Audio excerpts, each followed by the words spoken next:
you want your final masters to sound like this,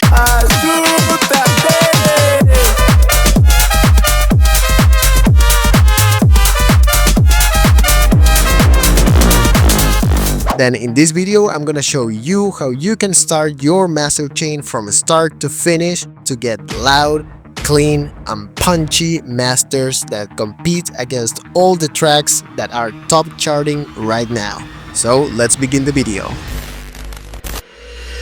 Okay, so I'm gonna be mastering the track that you heard in the intro in this session.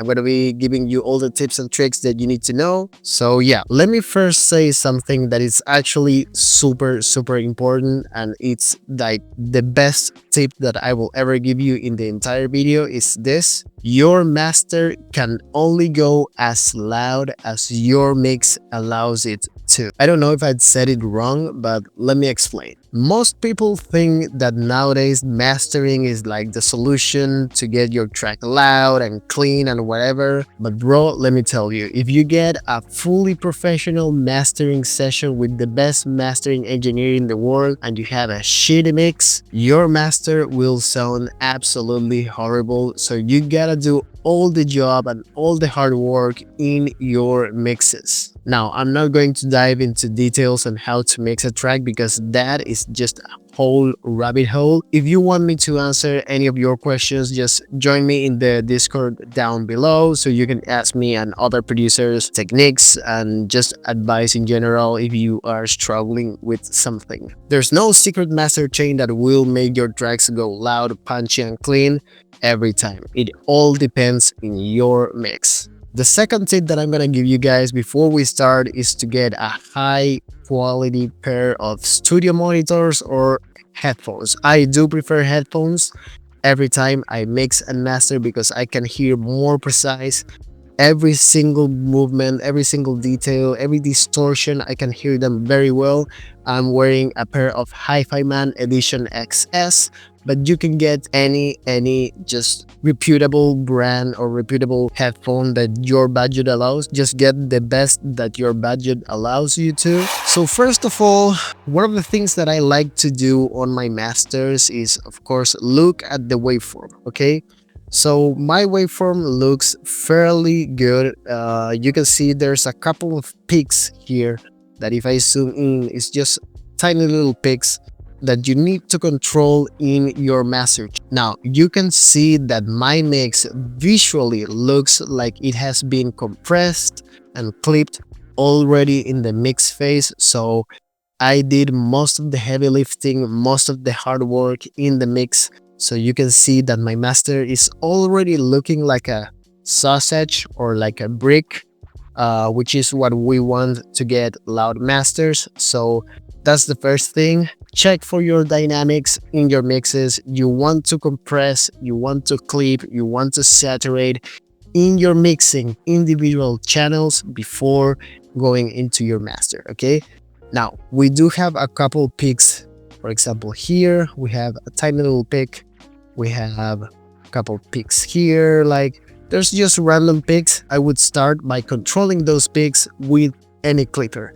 Now, I like to use K-clip, so let's just drag K-clip into the chain. So now, after loading the clipper, I'm going to go to a busy part of the track, like the drop, for example, and then I loop the track where I just want to listen how I am clipping. Now, ideally, you don't want to clip too much. You are just controlling the peaks. You are just giving a shape to your track. Okay, so let's start clipping.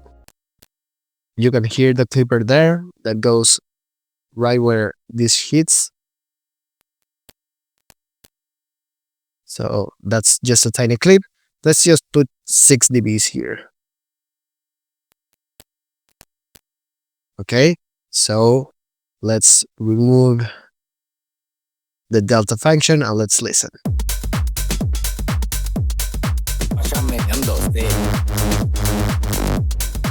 Super transparent. We clipped a couple dBs out of this section here. We actually clipped, let me check here in the meter.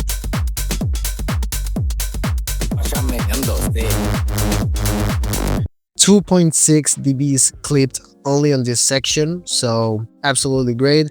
This clipper will defend us from any other random picks that might jump in the track. So yeah, remember the first plugin, it's always used to control the picks. You can also control the picks with a tape saturator or just whatever method you have in your arsenal, in your plugin arsenal, to just control the dynamics of the track. Now, let's talk about mastering compressors, because I've heard a lot of people just using mastering compressors. For example, let's talk about Shadow Heels Class A.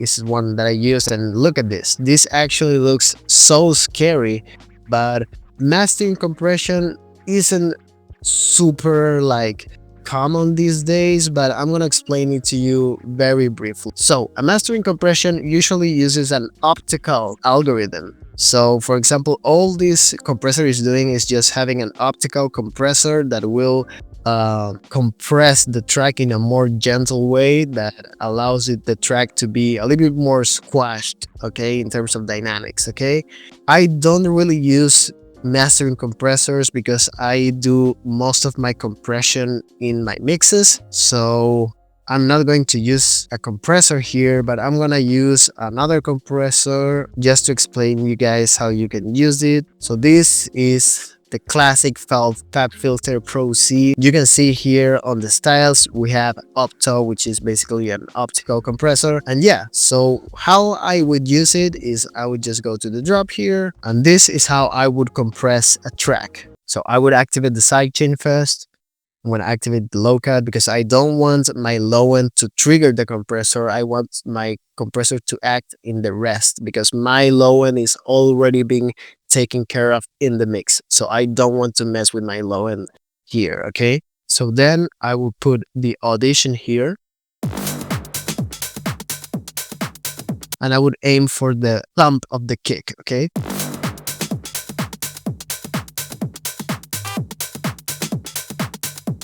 So here we have like the punch and the thumpy part of the kick. So then how I would set up this compressor is usually having a slower attack and more of like a faster release here. So let's just start putting everything as fast, and I would activate the headphone here and then slowly decrease the threshold.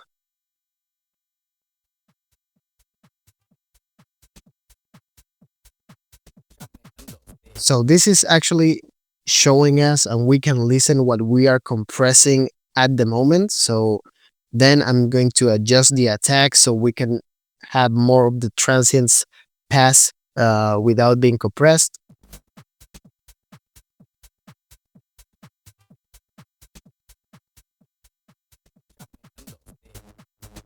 Something like that. And then I would adjust the release to bounce at the rhythm of the track, okay?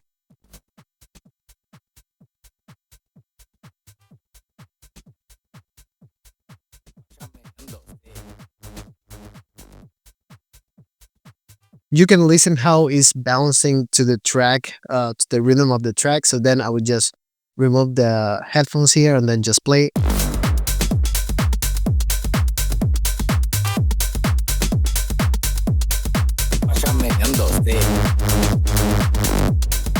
And that's it. That's how you use a mastering compression, or the way I use it. It might be wrong, but it gives me the results. So that's how it is. Now, we're not going to be using a mastering compression for this track. As I said before, I sometimes do use it. So the next plugin that I would use would be a Corrective EQ, okay? A Corrective EQ would be just an EQ to shape some of the stuff that you might want to boost or cut. But usually the movement I do is to cut the low end information that is in the side signal, okay? So how you do this is you double click here on your Pro Q, then I would just use like a 24 dB per octave curve here, and then then you go here into stereo, put on side mode, and then I would just hold the headphones here and then start dragging until you are satisfied with the amount of information you are cutting. So let's just press play.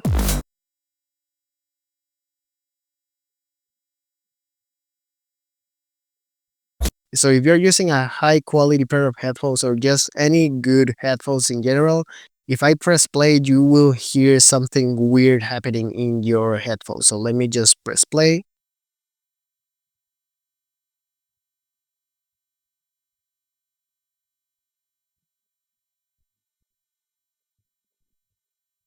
So this is just low end information, kind of like being busy on your side image. So you don't really want to have too much over there.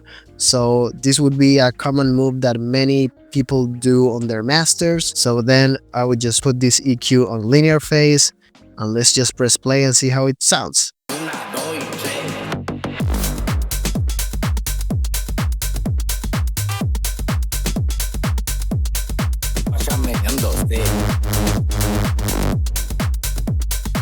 Sounds good to me, so let's keep moving forward. Now, as I said before, all the techniques that I'm going to be showing you aren't really techniques that I use every time, but are techniques that I do have in my pocket whenever I need them, depending on the track that I'm actually mastering. So another thing that I usually do is grab an Ozone 10 exciter or any multiband saturator that you have.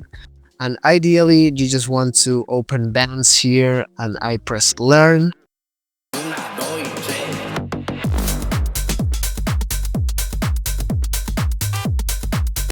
I usually let this algorithm choose what ranges we have and then I will just adjust them a little bit. And then only if needed, I'm going to start saturating the different regions. For example, we can saturate the mids here.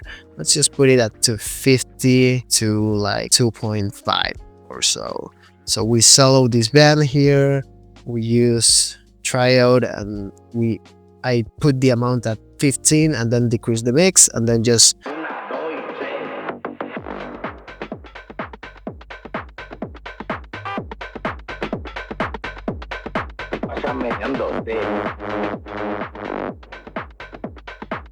so you can start adding a little bit more excitement to each band depending of what you need. So let's just play how this would sound.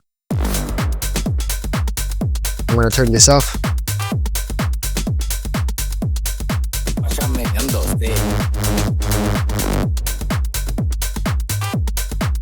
I like how it sounds. So I'm just gonna dial it down just a little bit here and let's keep moving forward. Alright, so the next plugin that we're going to be using, it's called Gullfoss. Now, Gullfoss is a dynamic EQ that many people really love. And it's a dynamic EQ that will help our track to bring forward all the elements that could be like masked, and it also tames the elements that the plugin feels that are too upfront. So this tool, it's really subtle. So what I usually do is tell the plugin to bypass my low end here because I don't want it to affect the low end. So I just go to around like 250 to 30. I usually put the recover at 20 and the tame at 10. So now if we play it,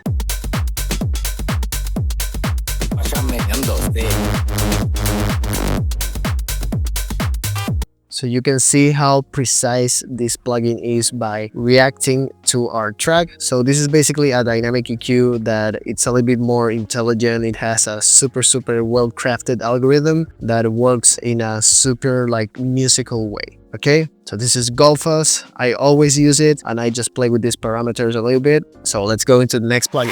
So the next plugin that I'm going to be using is a tape emulation, and it's the UAD Ampex ATR 102 master tape. Okay, and this tape of course is a tape emulation, and the reason why I use it is because it really makes the high end super smooth, super musical. I'm just gonna play the track with this tape emulation.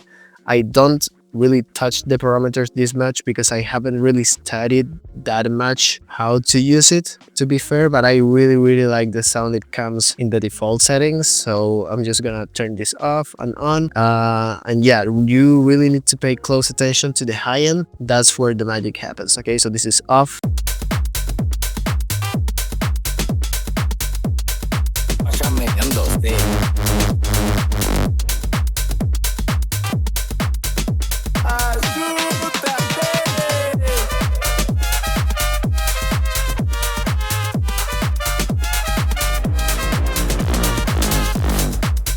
So as you can see, it's a really subtle effect, but it really makes the track be like more high definition. The high end is just way more polished. It's a lot more pleasing to listen to. So yeah, this is the tape emulation I use on my masters. So as you can see, we have a couple of plugins already in the master, and if we turn them all off, this is how it sounds. And with it on, the idea of a mastering chain, it shouldn't be too drastic, okay? It should be small movements that add a little bit of what you feel it's missing, but it adds it in a more musical way. That's what I aim on my master, to add stuff that feels more musical, that feels more high definition to my whole track. So this would be my typical master chain. Sometimes I use other plugins, but this will be the main focus or the main principle that I follow. It's to start adding plugins to increase the quality of my whole track. And of course, we are now onto the most important plugin out of all of them, which is a high quality limiter. Now, for your limiters, there are many limiters on the master. I'm gonna just name a few that I do like. For example, we have Pro L2, Ozone Maximizer, Newfangled Audio Elevate. One of my most recent favorite ones is Master Plan by Music Hack. So I'm gonna be using Master Plan for this master today. So this is Master Plan. What I do like about this plugin the most is the loud knob is so good. The algorithm they have in here like really pushes your track to be as loud as you can without distorting. So let's just try it. I use the unity button here so we don't get distracted by the loudness, like the volume increase.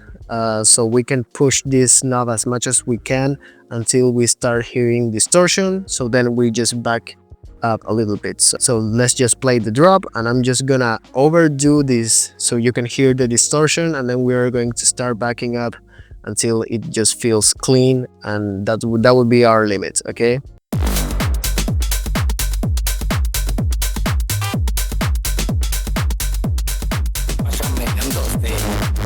So you can hear now at 13 dB, we are now, of course, distorting the track. So let's just start backing up. You can hear also the kick is getting a little bit like destroyed.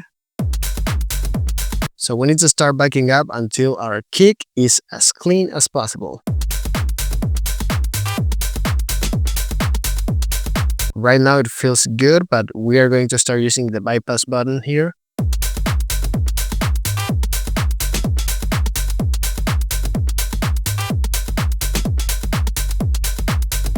It's distorting just a little bit, so we're going to back up a little bit.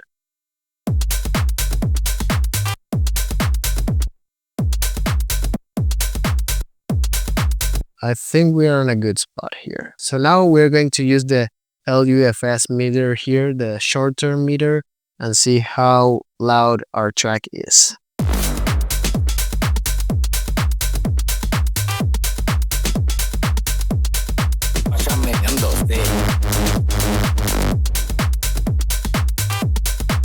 So we are super loud. We are going around like -5 on average. It's sometimes hovering to -4, sometimes -5, but like this is extremely loud for a tech house track. So now I'm gonna remove the unity, and now you're going to listen to the track full volume. So beware, this would be the final master, okay?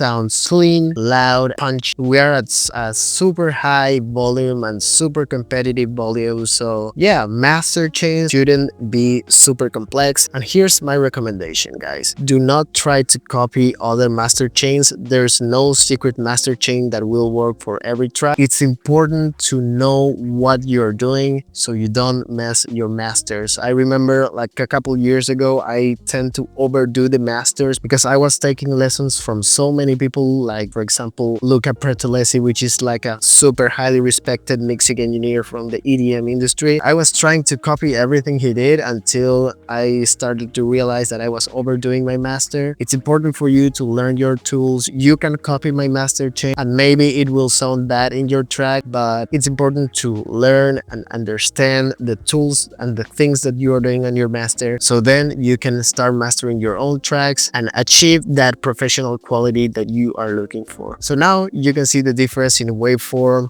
This is the mixed version. The top one is the mixed version and the bottom one is the mastered version.